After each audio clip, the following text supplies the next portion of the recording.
Ce matin, bien-aimés, ce que le Seigneur m'a mis à cœur, c'est de transmettre un message qui va être utile pour la suite de cette œuvre. Pour commencer, je voudrais qu'on lise un texte dans Éphésiens chapitre 5, à partir du verset 25 jusqu'au verset 27. Alors, on va lire la parole de Dieu. On nous l'affiche, mais pourquoi ne pas le lire là? Marie, aimez vos femmes comme Christ a aimé l'Église et s'est livré lui-même pour elle, afin de la sanctifier par la parole après l'avoir purifiée par le baptême d'eau. Au verset 27, enfin, afin de faire paraître devant lui cette Église glorieuse, sans tache, ni ride, ni rien de semblable, mais sainte et irrépréhensible. Marie, rassurez-vous, femme, rassurez-vous, il n'est pas question de parler du mariage ce matin. Amen. Amen. Le thème du message de ce matin, c'est le reflet de sa gloire. Jésus-Christ dit qu'il viendra chercher une église glorieuse, sans tache, ni ride, ni rien de semblable, mais sainte et irrépréhensible. Jésus l'a déjà annoncé, c'est dans cette condition seulement qu'il viendra chercher son église. Mais l'église glorieuse, ce ne sera pas l'église qui sera au ciel. L'église glorieuse sera l'église de Jésus vivant sur cette terre. Amen. Amen. Nous ne deviendrons pas une église glorieuse quand Christ viendra nous prendre.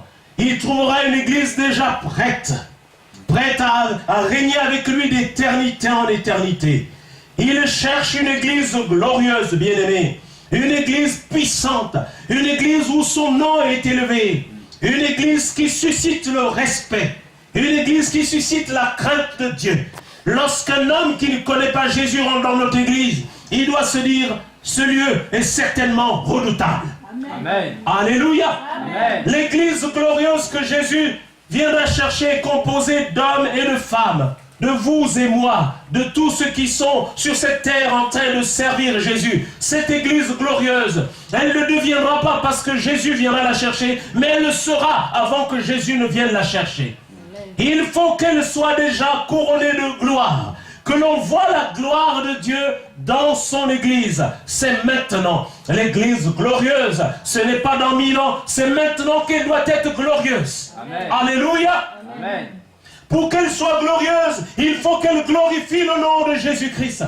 Pour qu'elle soit glorieuse, il faut qu'elle laisse toute la place à la parole de Dieu. Que la parole de Dieu retrouve sa place dans le cœur de l'Église, dans le cœur des enfants de Dieu. Pour que cette Église soit glorieuse, il faut qu'elle refuse le compromis avec les œuvres des ténèbres, mais qu'elle serve le Dieu de lumière.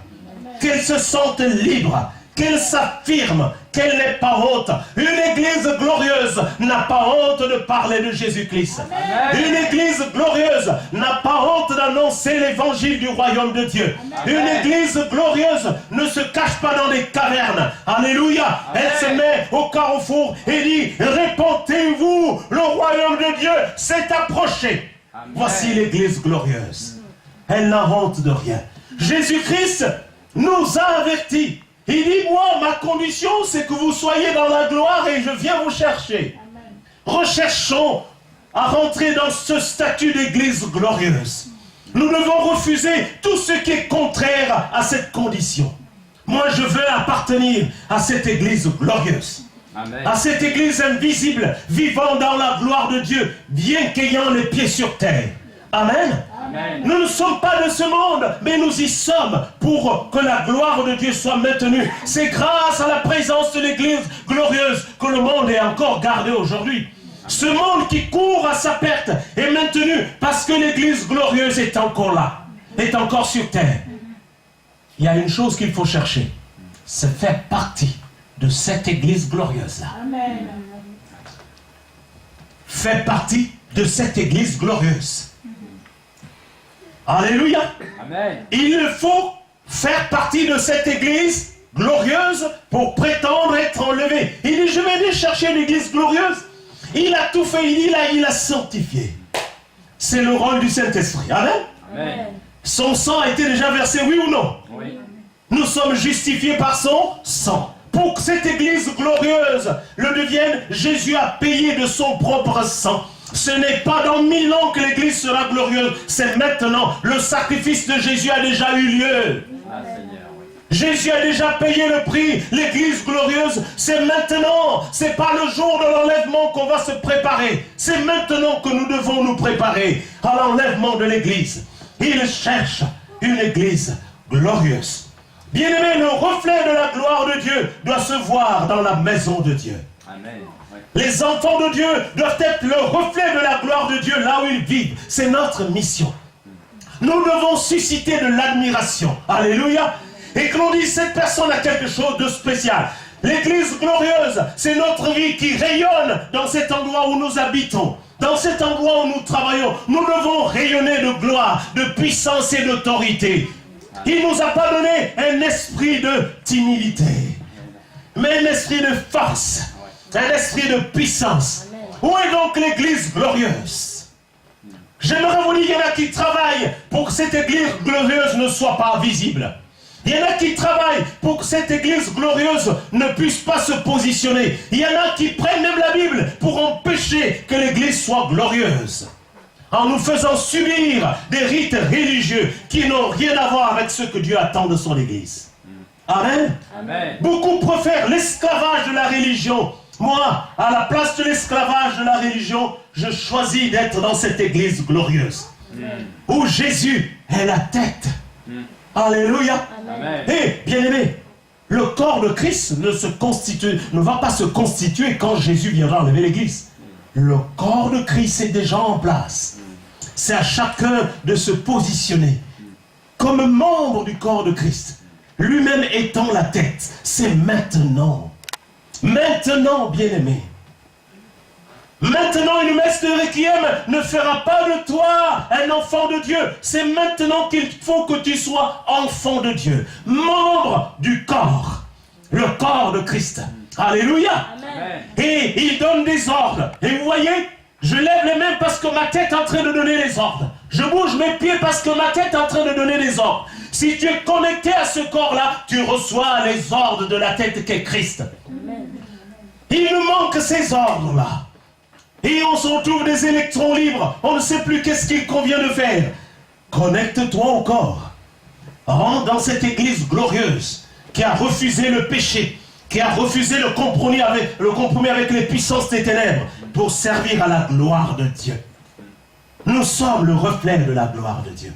Amen. Amen. Lorsque le monde nous voit, il faut qu'il voie la représentation même de Dieu. Et qu'on leur donne envie de rentrer dans l'église de Jésus-Christ. Qu'on leur donne envie de devenir chrétiens parce que nous sommes le reflet de sa gloire. C'est ça, bien-aimé. Ce n'est pas que pour venir le dimanche à l'église. Ce n'est pas pour dire que j'ai 20 ans dans le Seigneur. Non. Où est-ce que tu en es? Est-ce que tu es le reflet de la gloire de Dieu? Le Seigneur me dit, ce matin, nous devons rechercher une chose, c'est d'être vraiment le reflet de sa gloire. La réplique de Dieu sur terre. Amen. Amen. Les représentants de Dieu sur terre, les ambassadeurs de Jésus-Christ. Quel privilège d'être un ambassadeur pour le compte de Jésus-Christ. Alors, ça c'est le premier point. Le deuxième point, la Bible nous parle de la dernière maison. On va le voir dans Agé 2, 9 et Matthieu 22 aussi. La Bible nous parle de la dernière maison. Agé 2, 9. La gloire de cette dernière maison sera plus grande que celle de la première, dit l'Éternel des armées. Et c'est dans ce lieu que je donnerai la paix, dit l'Éternel des armées. Matthieu 22, 36, jusqu'à 40. Maître, quel est le plus grand commandement de la loi? Point d'interrogation. Jésus lui répondit, tu aimeras le Seigneur ton Dieu de tout ton cœur, de toute ton âme, de toute ta pensée. C'est le premier et le plus grand commandement. Verset 39. Et voici le second qui lui est semblable. Tu aimeras ton prochain comme toi-même, au verset 40. De ces deux commandements dépendent toute la loi et les prophètes. Bien-aimé, on dit que la gloire de la dernière maison sera plus grande que la première. La maison de Dieu, c'est plus le temple que Salomon avait bâti à Jérusalem. Amen. Amen. La maison de l'Éternel, c'est maintenant nous. La dernière maison que Dieu veut occuper, c'est chacun de nous. Ton corps, ton esprit, ton âme. Voici la dernière maison que Dieu veut occuper. Mais celle-là, il dit, sa gloire sera plus grande que la première. Donc Dieu prévoit régner en nous avec toute sa gloire. Ce n'est plus le temple, le bâtiment, mais c'est nous désormais qui portons la gloire de Dieu. C'est nous désormais qui marchons avec le Seigneur. Il n'est plus en dehors de nous, il vient vivre en nous. Il est important que nous puissions considérer que Dieu a besoin de vivre en nous.